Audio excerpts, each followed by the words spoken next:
Szeretettel köszöntelek a csatornámon.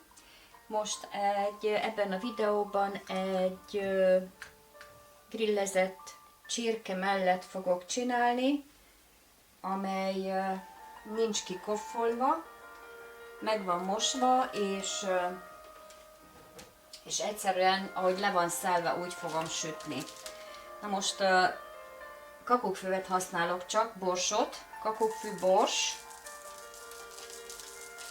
és só. Hogyan egyszerűsítem le az oldalaknak így, ide rakom, és akkor csak egyszer kell megfordítanom, így, gyönyörűen,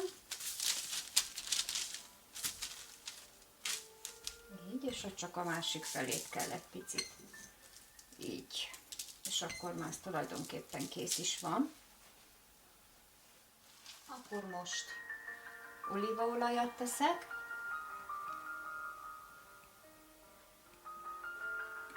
így, és akkor ráhelyezem a befűzőszelezett csirkét.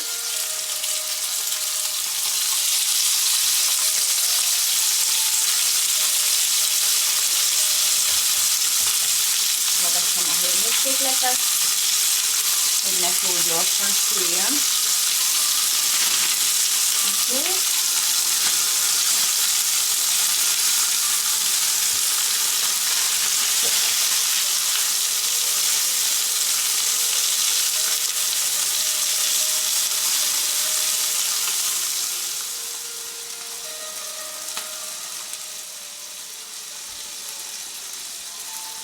Akkor megnézzük, hogy is áll az alja.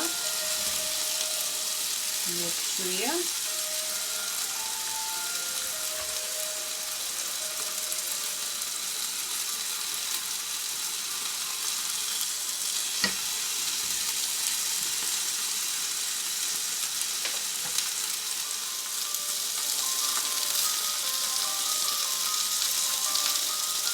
Akkor az egyik fele megsült, megfordítom.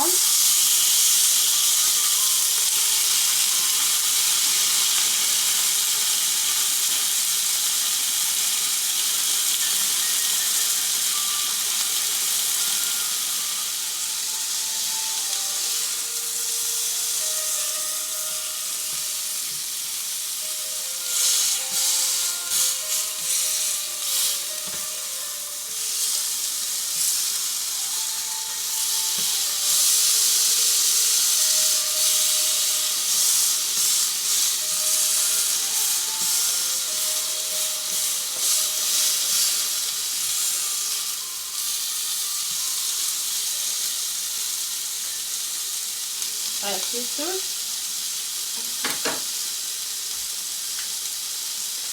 és akkor elmegyünk a tányérra. Friss zöldségekkel lesz tálalva,